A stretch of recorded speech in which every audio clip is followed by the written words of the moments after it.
بسم الله الرحمن الرحيم. إن الحمد لله نحمده ونستعينه ونستغفره ونستهديه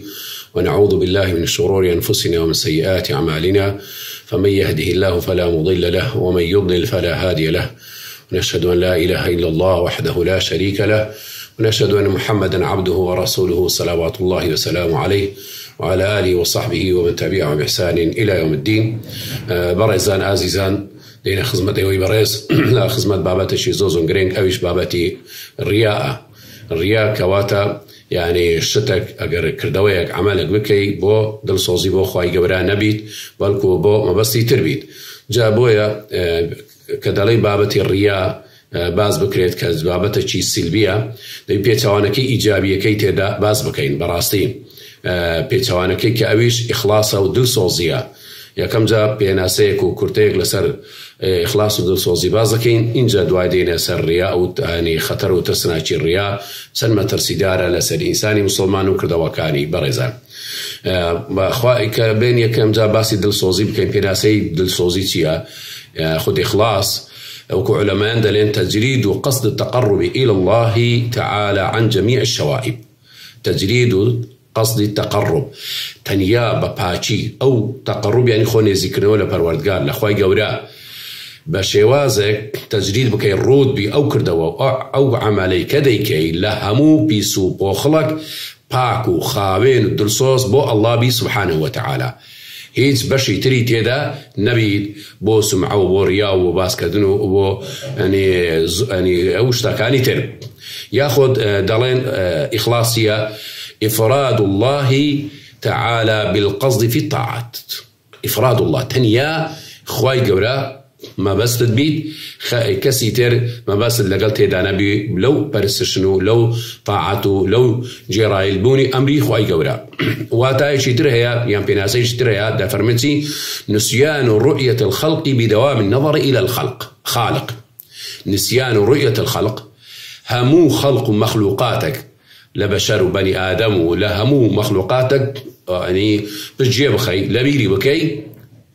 بدوام النظر إلى الخالق بس تنيات تمشاكر دنو رود لخالق الله سبحانه وتعالى كواتا أو بيدا قوترسي بيدا قوترت إخلاصو دل صوزي بويش هر براسي دل صوزي وإخلاص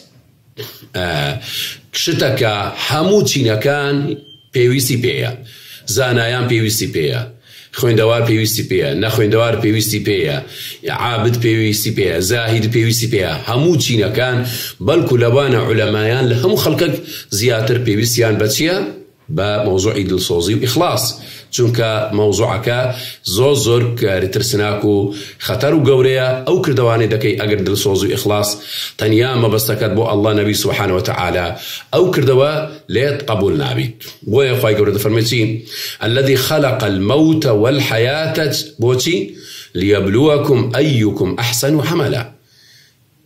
كخلقي كردوا مردينو يعني زندو بونوا موتا والحياة والجيان همو درس كردوا بوتي ليبلوكم بوي امتحان تامك تعقي كردوا تامك لسرتي أيكم أحسن عملا كامتان أحسن إحسان لكردوتيا وكو علماء وزاني عند فرميت وفضيل كوري عياض فرميت أخلصه وأصوبه باكترينيان باكتر بيت وأصوب لسر منهجي في غنبربي صلى الله عليه وسلم بوي مسألة براسي بريزان مسألة إخلاص دل صوزي يان بيشوانكي كالرياية بابتا كمان همو ما وما وبيويستا إيمي مسلمان يعني وكدرين ببير من بيندنا ولا سو بابتي بورو جندريت باز بكريت بوي آقاما لدل صوزي إخلاصا كارما بيتشونكا بردوام يعني نفسه آرزو إنسان حزي ليا كردوية كشتك دكات مدحو سناو تمشاكردني خلقه أو بابتا نبيتناو أو كاتش أو إنسان براسي محروم دبيت لباداشتي أو كردو ماندي بوني كدكات أو كردو ماندي بوني دكات أو كودلن دل صوزية زوزور جرينجا لا بو مسلمانان باهمو كاتك دا بويا يعني إنسان كروجي قيامت كاتي أو كردواني كردو دستولاي پروردگار دوو پرسیاری لێ دەکرێت وەکو زانایان و سەلەف دەفەرمێن هەر کردەوەک بکەیت دوو پرسیاری لێ دەکرێت لیمە و کەیفە بۆ بەچمە بەستت کردووە و چۆنت کردووە بەچمە بەستەکەت کردووە یعنی بۆچی سەبەب و هۆکارەکەی چی بۆ کردت ئایا الله سبحانه وتعالى بوو دافعەکەی تەنیان یەکەت بۆ خوای گەورە بوو یاخود بۆ شتی تر بووە و دوای ئەوەش چۆنت کرد یعنی لە چ شێوازێک ئایا لەسەر شەریعەت و لەسەر منهەجی پێغەمبەری بۆ صلی الله علیه وسلم یاخود بە شێوازەکی ترت کردووە چ بۆیە خوای گەورە کە دەفەرمێت دەربارەی ئیخلاص ها بەڕێزان ئاەتەکان چەند وازەحە وما أمروا إلا ليعبدوا الله مخلصين له الدين حنفاء ئەمر پێ نەکراون وما أمروا هیچ ئەمرێک پێ نەکراوە وەکو بدەڵێن حەسر و قەسرە وەکو زانایان دەڵێن بەڕێزان كأمر فيكراو بأمر بينكرا إلا أمر بتكرا إلا بوي ليعبد الله خواي جورا ببرستن بتشي وازك بنداتيو برسل بو خواي جورا بكان مخلصين بدل صوزي بباتشي بخاويني له الدين وهر أو خوايا ألوهيته عبودية بستنيا بو أو خوايا حنفاء وبكدرين مائلين عن الباطل إلى الحق تنيا لسرقا حقك وراسك بوشي وزاب عبادة دكان يالا آية كيتر خواهي قد فرمي ألا لله الدين الخالص تنيا توحيد يكتا برستي تنيا بو خواهي قوريا كسيتر نابيد ملكسي بو عبادته برسر تنيا إلا بو أو دكي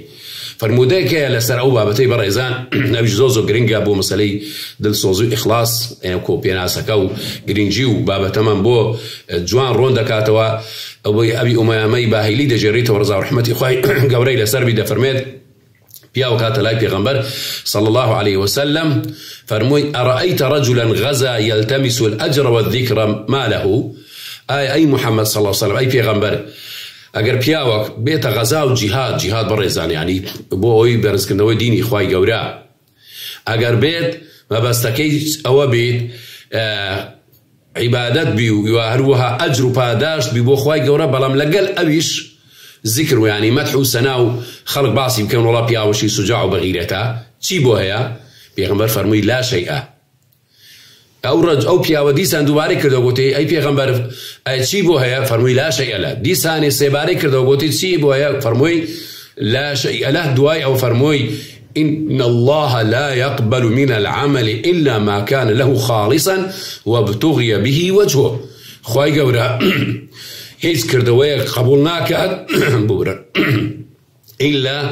أقر بباشي بخاويني تنيابو الله سبحانه وتعالى وابتغي به وجهه تنيابو الله سبحانه وتعالى اسم بستي تري تيدا ومرامي تري تيدا نبي أروى فرمودا كيتر بيغمبر صلى الله عليه وسلم فرمي ثلاث لا يغل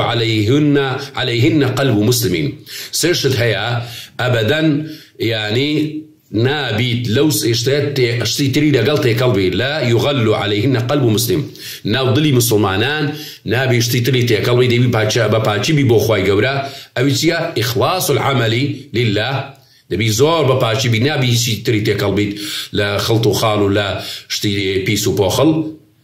ومناصحة أئمة المسلمين كاتن نصيحتي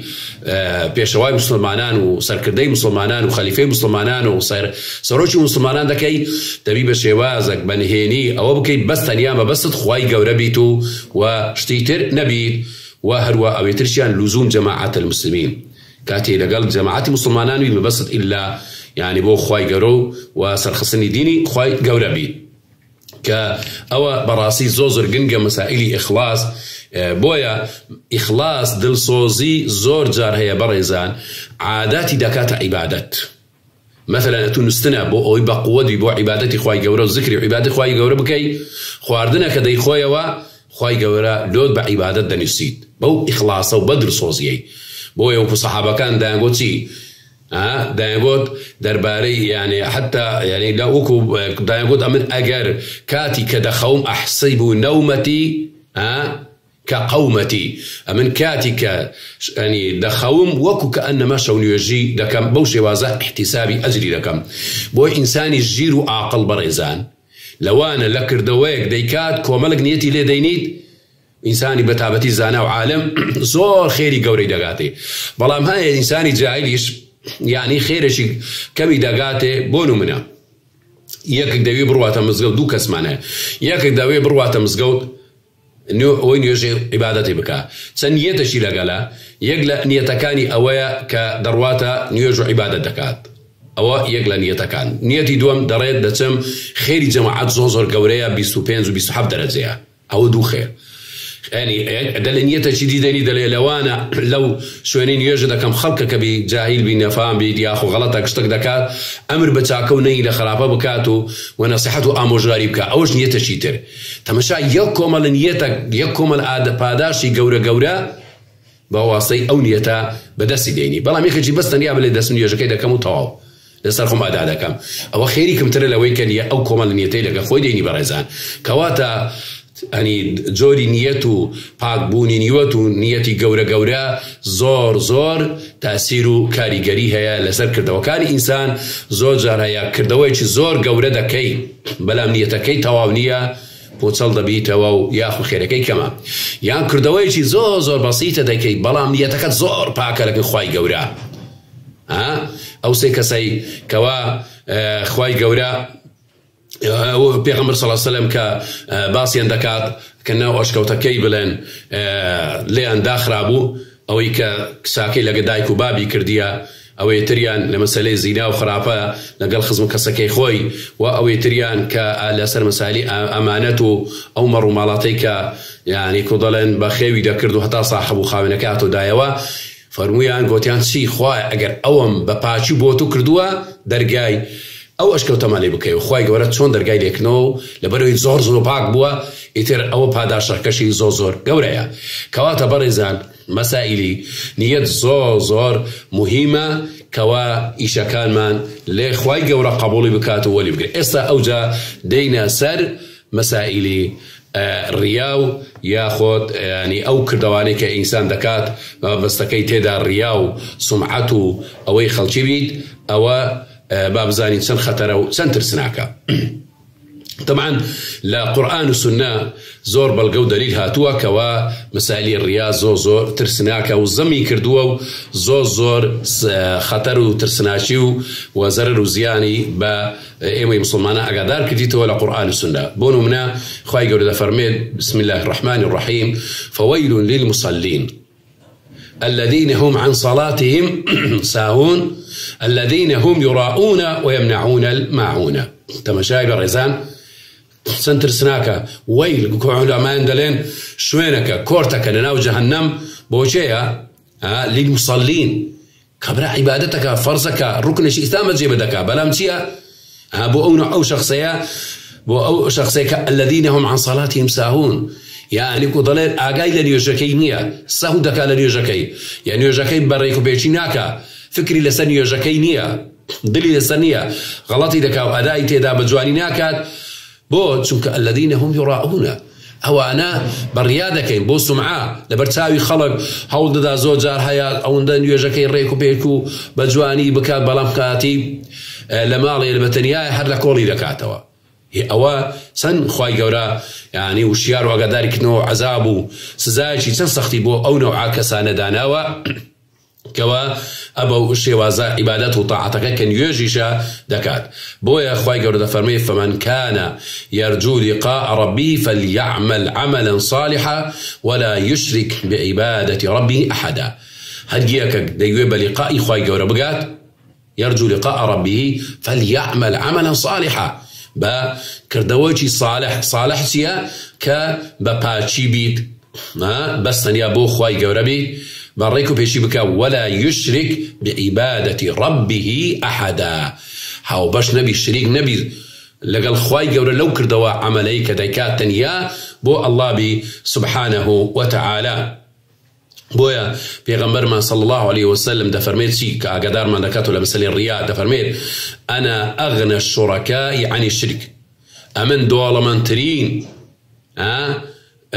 أوما ذاتكم كوا قبولناكم هاوش وشريكم لقلبي زود ولا مندو بيويس مستغنيم لأواني كوا هاوش وشريكم لقلب بو بيدا بكان دفرما أنا أغنى الشركاء يعني الشرك من عمل عملا أشرك فيه معي غيري تركته وشركه. هر من عمل عملا هر يك كردويك بكات بلام لو كردويا هاو بشو شريك شيتر لقل من دابني بو مبستي لقل خواي قورا وكو بيشتر باس ما كرد يعني بو غزاي دكاتو بلام بو سمعش خواي قورا أو جهادا دا كجريت ليه قبولناك ليه قبولناك وكل أو بولا سيرة شاتوها يك كزوزو زيركو أو بوا حرب كافر شيء دبينو ليد دا وصري بالدا إتو قوتيان دبيو سخيركو أوي هبي بيغمر فرمي أو بيني الناو آجر يعني أو شر أو جهاتي ذكر بلام ديار لبو سمعولو أو بابتان أبوا هاي الصحابة كبدو هذا دشي تمشهد كاتب بريندار دبي رمك إلى السنجي خوي دادا نتخوي دا كجيت أجر إنسان بو خواي جورو سمعت بي أو حالتنا ناكد باش بريزان أروى لفرمودش دير پیغمبر ما خوشوي اسمه محمد صلى الله عليه وسلم دفرمسي إن أخوف ما أخاف عليكم الشرك الأصغر أخوف ما أخاف عليكم أم لهمون زياتر كليت عند ترسم أي مسلمانان إيمان داران شرشي بچوك كواتا ما شرشي قوري هيا أو بشي بأشكرها بخواي قوري بيداكي پنابا كالأولك الإسلام دردسي أو تيران شركي بچوكا كأويش بيدا قوشتت رياء لبو سمعو لبو أو خلشية يعني بو خلق وكذا مدح وسناء أو عند بكات باش ريزان كواتا پیغمبر من دفرمي لهموش تك زياتر دترسيم ليتان لمسائلي شركل يعني الأصغار كاوش بيدا قوتريت رياء بويا پیغمبر صلى الله عليه وسلم كاتي دليل الرياء يقول الله لهم يوم القيامة أوانيك الرياء بازيان كرديو بو سمعته أوشانا خواهي قولنا الروج قيامة بانجينا كدلي أي فلان كاس كتو كردو عبادته وانت كردية خلقا مو بادار زدرينوا دلي أتوش جزال للدنيا يخوض والقرتوا برو جزال لا يمنية عند فرمي إذا جزي الناس بأعمالهم اذهبوا إلى الذين كنتم تراؤون في الدنيا فانظروا هل تجدون عندهم جزاء لدنيا أواني بو مبسي وان سمعتي وان يا نفسي خود جارية شرني بو خلشي نفسي خود بوا بي خوش بوشي وهذا ناو خلشي باسد بكريت عرزوي خود بويا برازان كاتي دلت بشتشي خوشة هولد مخالفة دلي خود بك دلي خود إلا هولد دات أوشتي كخواي جورا بينا خوشة ويان بي رازينيا أني أو يبكي نفسي إنسان آرزو إنسان حزيلا باس كردنا ومتع كردنا وبصر دار قوتنا وسمعية ورئاسة يعني كوملك لو بابا تانيا باش بريزان كواتا ليرة دا مسألة الرياء أو يعني تسناشي وخطري أو بابا تايي كزوزور قوريا خوي قوريا وكوصي كردو أعمال كان ما نهمو دكاتا هباء منثورا ديكاتا طوز وخول هيس بعداش لو كردوانا والناقريد كاتك بو سمعته بو خلشي بيت باشا بريزان بابين يصير مسائل الرياء يعني بو يعني لا تساعد زوركاني تسونا وشوازكاني تسونا لأن سن ما بستك إلى مسائل الرياء أوش يكم دليل أن يكون مقصوده التمكن من معصيته كالذي يرائي بعبادته ويظهر التقوى والورع يعني جارها مقصودك أويا أو إنسانيا يعني وبلن أو رياي دكاتو أو درياي دكاتو ياخد كردوكي بشوازك دكات لبرشاوي خلقيا بوي وابيشان دا أو إنسان شي بتقوايا كواب براسي تواني شي قوريا لأصل لخوي وانيا بلان خوي بيشان لنا وخلشي بتقوايا وإنسان شي لخوا ترسو واروا بشوازك وادكات بو أوي اشتشي تربى داس بيني بو نمنا بو يعني بيكنا يعني منصبك شوازك اشتشي بدني كرسي ومنصبك شي قوري بدني بو تقوى وبو شوازي خوي بيشان دادات بو أو كرسي ومنصبي بداس بيني براسي أوا يعني زور خطر وترسناكا أجر إنسان أو تقوى أو شتي بكات بس تنيا بو أو كرسي ومنصبي بيني ياخذ زور جار هيا يعني كابراك بو هوي يعني بو شوازي خو بدين دكاتو ياخذ شوازة شي بدين داري أو أنا وابيشان دا بو هوي يعني بو نمنا دستو داخوازي كتب يعني كتكا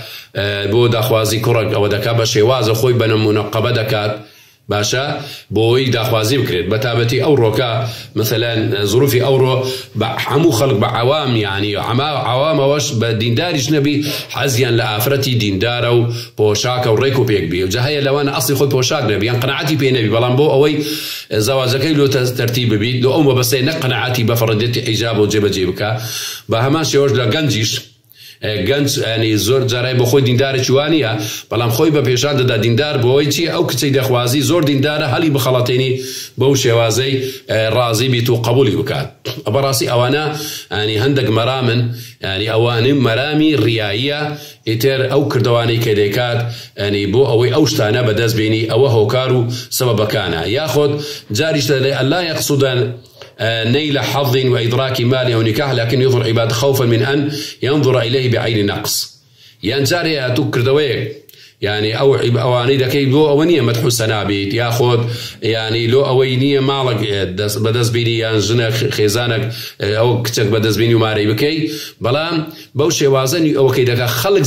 بنالي ولا أواني يجكي بيسرو برا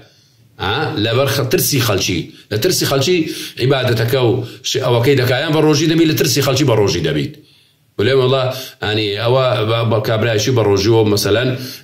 أو نية بلين سربيسي أمري خوايونا يعني لخوف خلق عبادتك بوشي وازدكات إنه يجر روجي هرتسي بابتك بي ياخذ حجابك يا نازم هل جورك بي لا اشتكان كواتا بريزان يعني زود جاري شيء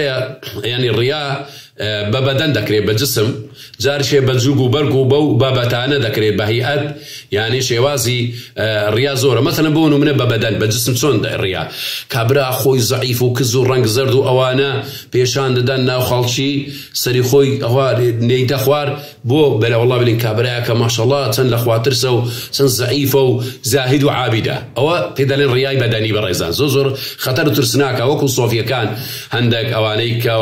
ودسن اعتكاف دكان لشوينك خويا ضعيف او دكان او براسي سنتي بيغمبرينيه صلى الله عليه وسلم مخالفه بوشي وازا خوي ضعيف به ايزو بطاقه الرنگ زردوان دكيان بجلقو برقو بهيئات شيوا برسكاني بيسرو برو تيكلو بيكلو على اساس او دكاتينيه ياتيمان بشكل شيوا خوي نادات بس تنيا معني روي لخواي قوريا هو جوانيه إن الله جميل ويحب الجمال وبيغمبر صلى الله عليه وسلم تجي خوي تصور كرديه وداهينا مرتب الريكو بيك كرديه نا بوشي أشعصوا الريكو نار ريكو أو بيشان ذاك أنما أو بس فكروا هوشي لا إخوي قوري أو بدلن الرياي هيئته شكله شيء وبرزان خطر وترسنا كزود جرايا إنسان توشي أو جورا ريا ندبيتو أغاشي لينيا ينجر هي الريا بقول ببوتا دكري برزان بوتا بو يعني شون مثلا ما مصايك بشيء وازشي لباقد محاضر ودرس كان ذاك كلمات بقوته يعني وكدرين سجعوا بشيء وازشي وها كلمات بكارديني وشكان بوبني والله تنزيرك ها وشكاني تن بقوته او بيدين الرياي قولي زور لو انا خاطيب يعني زاناو او انا داعيش جار بجار خاب انا ممداد توشي او حالتانا ببي برزان أو شاني بتنطعي بيدلين إتر أو الرياء قولية وأبتريش جار هي يعني الرياء لكردوا لعمله مثلا كابراغ دسيلا مزقفت نيج دكات دريج دكات سوز دكاي زوزو دريج دكات زور دولو دريج دكات إتر بلام لكات إتر لشوي إتر بوشوان بيدن بوشوا نايك أو بيدن الرياء عملي كاتا جي رياء بدني من هي رياء قولي من هي رياء هيكل وشكل مظهر من هي إيوا عمليش من برتاو أو بابتانش من هي إتر يعني جار هي رياء بشوازك يعني زوزور أو براسين سندبيلي أقدار بيت رياء ببرادر ودوستاتي مثلا نفر هيا دسي برادراتي زانایکی گەورە دەکات یان دەچی سەردانی دەکات يعني ئەوەی نمونەیە زۆر دقیق بەڕێزان زۆر ئینسان ڕاستی لەو بابەتەش توش يعني توشی ئیشکالیات دەبیت بۆ نمونە مامۆستا محەممەدی مەلافایق داعیەکی بەناوبانگە جار هەیە گەنجە ئەوانە نەفەر هەنە دەچی ماوەیەک لەگەڵوی یان دادەنیشی لە دەرسەکەی یاخۆت ڕسمی لەگەڵی دەگرێتەوە و بەڵاوی دەکاتەوە لە فێسبوک وڵا ئەمن لەگەڵ فلان مامۆستای یان لەگەڵ داعیە بووکو ئەمسالی مامۆستا شێزاد وانە ڕسمی دەگرێتەوە بەڵاوی دەکاتەوە بەڕێزان ئەوەش لەوانە یعنی وەکو دەڵێن بۆ شۆهرەت و بۆ سمعەتەک بیوێت لەگەڵ ئەو داعیە لەگەڵ ئەو زانایە بڵێ ها من وەکو دەڵێن مولازەمە یان لە گەیشتمە فلان کەسەیە. ئەوە دەڵێن ڕیای مصاحبە، برادەراتی یان زیارەت و سەردانی. ئەوە زۆر خەتەرن. هەندە وردەکاری هەیە بەڕێزان لە مەسائیلی ڕیا و نەبوونەی نیەت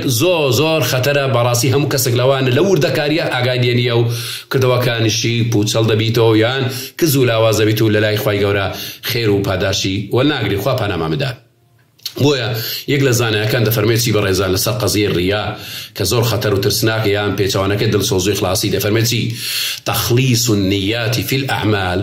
تخليص النيات في الأعمال أعظم من جميع الأعمال. تخليص النيات باك بونوي نيتكان لكاتي كردوكان ديكي باشا دەڵێ زۆر گەورەترە لە هەموو کردەوەکان. یعنی هەوڵدانی باک بوونەوەی نیەتەکەت تووشی ڕیانەی لە ئەسڵی کردەوەکەی قورستر و گرانترە. چونکە کاتی دەدوێ کردەوەکەی بکەیت یا شەیطان دێت تووشی ئەوە دەکات و فکرت نەڕواتە سەر ئەوەی دڵسۆزی و مراقبە و خەشیەی خوای گەورە تێدا نەبی، یان نەفس و ئارەزوو لەلایەکی دیدێت عجب و ئەوەی خەڵکی و قسەی خەڵکی و ئەوانەی دڵت پێی خۆش بیت. کەواتە بەڕێزان ئەو بابەتانە زۆر خەتەر و ترسناکە. ئێستا دەینە سەر جۆری ڕیا. ڕیای جەلیمان هەیە، ڕیای خەفیمان هەیە بەڕێزان. یعنی جۆرە ڕیا هەیە ئەشکرایە، گەورەیە، جەلی زاهیر و ئەشکرایە، ئەوەی تریانیش خەفیە. ئەوەی کە پێدەگوترێت جەلی و ئەشکرا بەڕێزان کە ئەوەیە هەوڵ دەدات ئەو دافع و پاڵنەرەیە وا لێ دەکا کە تو یعنی بەو شێوازەی کردەوەکەی دەکەی ینی وا تەسەور دەکەی کە ئەنەما ئەو عیبادەتەیە لە بۆ یعنی بە شێوازێک دەیکەی ئەنجامی دەدەی کە زۆر ینی ڕۆن و ئەشکرایەکەوە بۆ خوای گەورە نییە. ینی بۆ نمونە کابرای ئەسڵا هەن نوێژنەکەرە، بەڵام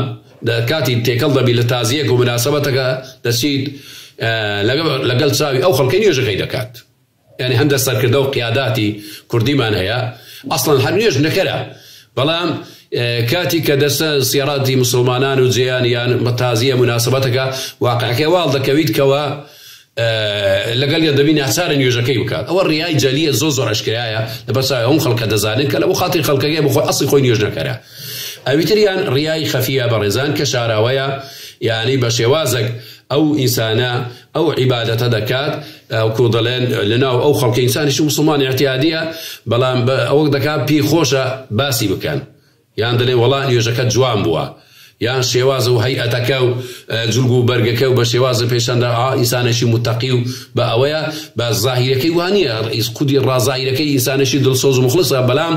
لەناو دڵی شەخسەکەی پێی خۆشە خەڵک باسی بکەن، مەدحی بکەن، بەسەریدا هەڵبڵێن.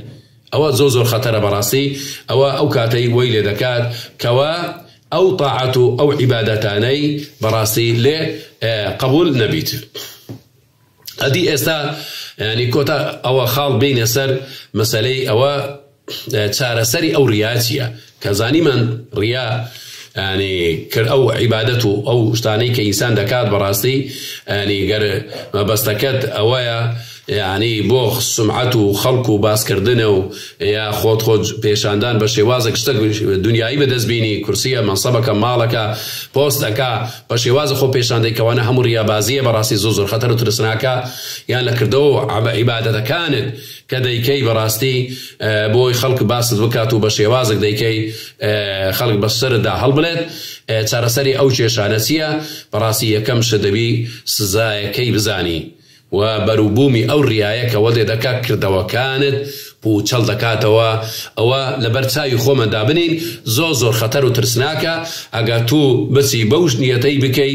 کە تو ڕۆژی قیامەت هیچ سوودێک لەو کردەوانەی دەکەی، ئەو ماندووبوونێ نوێژە ڕۆژیە عیبادەتە دەچی تەمەشا دەکەی،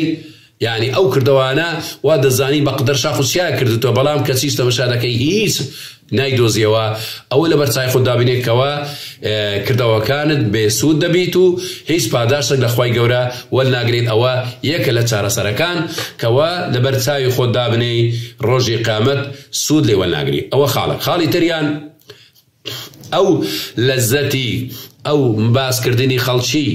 بەسەردا هەڵگۆتن کە کاتیە، چەند کاتەکە و دەڕوات، باشا أو لذتي محمدو يا خود يعني بلين زمو أو خلشي أجر باسط كان يا خود بشواز قولك باسط بخرابة نكريتو لو أو مسائل نيبيد براسي أواش تشي زور يعني كاتيا بلام تجيان شدي أبدي روجي قيامت أجر خواي جورا التي رازي بيتو التي قبول بكات أو جيانشي هتايد خوش دبيد أتقول لك كاتجي سنسر كوسانية متحق ذكرته تواو دروات بلام تزا تجيانشي أبدي هر أو بعد أشد لي والبجيرتو هتايد خوش بيت تفرقوا جوازيشي جوري هي باشا إيتر أو أني يقلا شار سرويش أو كان بو أو بابتي كوا إنسان دبي هول بدات يعني زمي خلشي لبرتاي خدانني متحي خلشي لبرتاي خدانني بويا يعني علماء دا يقول كاتي كان يرجع دكي عبادته دكي وابزانا كسي تير لقطو لسا أو دنياي نية بس تنيا خوتي كس نية بس تنيا خوتي باشا بريزان ويعني مقامي دوم لمقامي أوي كتسون بتواني علاجي يعني خوي بكت لمسكاتي عبادته طاعته كان بويتوش الرياني أويش أويا لكاتي عبادت كدكي أجر هاتو أو هوضع نفسك أو أوشتاند برو دهات لو مسألة في خوش بيديان بشواز عبادة كيمة حسنا يخلشي وانا محاربة ومجاهدي نفسي خود بك محاربة ومجاهدي أو نفسي خود بك بشوازك كبلي أو خلقها أجا بزانن يعني أجا نزانن يعني تخاصان زشير دكم تسود شيلو منها أو نفسي خود ولا بكي رابيني لسر أوي زور مجاهدي بكي دجي رابوسي يعني قضية مدح السناي أواني خلشي كهيت سودة شو قازان زشي لبونيا دجاتي نفسه آرزوي خود بكي بويا دليل يعني كاتك دليل يكك لزانايك دبيني كابرايك وعبادت دكا لمسقفتي الدقريات يعني دقريات وبشويك يعني فربيسكو ولا سوزي ودكاتو سوزي برديو دقريات او اواي بالامبياو علماء زانه دلي اي كابرا فلانكس اتو اود بكر دا لمالي باشتربو او قريانو بوشي وازيا او زور عبادته خشوع لمالي مكان نقلير لبرساي خلشي يعني هندك زكاته هندك فربيسكو قريانو يعني بوشي وازك براسي انسان حول بداد لمالي بيكا بين خوخوي قورا او اخلاص درسو زياده تدنق يعني نفس يعني كاتي دقري لبرساي او خلقيه نفسك بيخوش والله دنيا انسان انسان خاشعه سن بترسل اخوي قورا او خشوعات لبخوي قورا نابد او كاتي لبو رياضه بيخوا بنامان بدات أو مسألة كزوزور خطر براسي إنسان دبي أجاي لبيت وهروها كمسألة شيء تريش الزوز إنسان توشي ديت أويش موضوعي أويا ترك الطاعة خوفا من الرياء زوجة ترك العمل خوفا من الرياء يعني زور كردوي شاكا نايكا جو عند عبادات وشتا نايكا دليل برترسي أو توشي الرياني بويا أوج براسي يعني زوزر خطر وترسناك دبي إنسان يعني آجاي دبيت كتو أتو كردويك بكي لبوسو أوي خلشي براستي بوي خلق باسي بكاتو مدحو السناي بكات أو بيدرين الشركي أصغر باشا بلام لبر خلشيش كردويك نكي أوج ديزاني هرد بتور رياء لبر خلشيش نكي أوج دبتور رياء ومفهوم شي غلطة براستي دبي إنسان يعني أو يعني كردواتاك كان يعني أو نك أواز مني ولا لبنكو توشي الريابهم باشا دبي مجاهدي نفسي خبك كردوا كان بكاتو لبر ترسي خلشي نلي والله من أو كردوا أو عبادتانا ناكم نكو توشي ريابازي أو بابتانا بهم بوي برزان لكو تايدا المسألة الرياء موضوع شي زور خطر وترسناك زانايان داعيان عابدان همو خلقك براسي بيبيسيان بو بابتايا چونك يعني شيطان وهوا وآرزو نفسي إنساني هر كردويك دكي لكردو كان لخيرا لصدقيا لا علما لزانستا للجهادا لو كردو قورانيا هول دادات أو كردوت بي بوچل كاتو باداشو خيري ونقل إلي إخواي قورا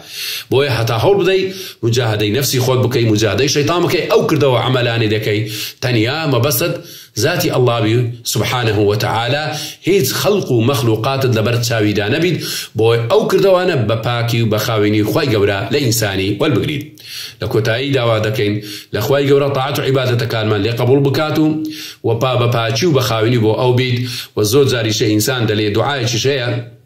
إنسان وي بردام بكات خواهي قوربي باريزي لو ريابازي ولا شرك أصغر بلي اللهم إني أعوذ بك من أن أشرك بك شيء أعلمه وأستغفرك لما لا أعلمه. خواهي أم خم دا باريزم بازاتي تو بو شركو هاوباشي كمن بزانم كوا شركو هاوباشي خواهي تو پناهی مني من باريزة لشركي وكدلين أكبر أشكرا وهروا خواهي خم دا باريزم بتو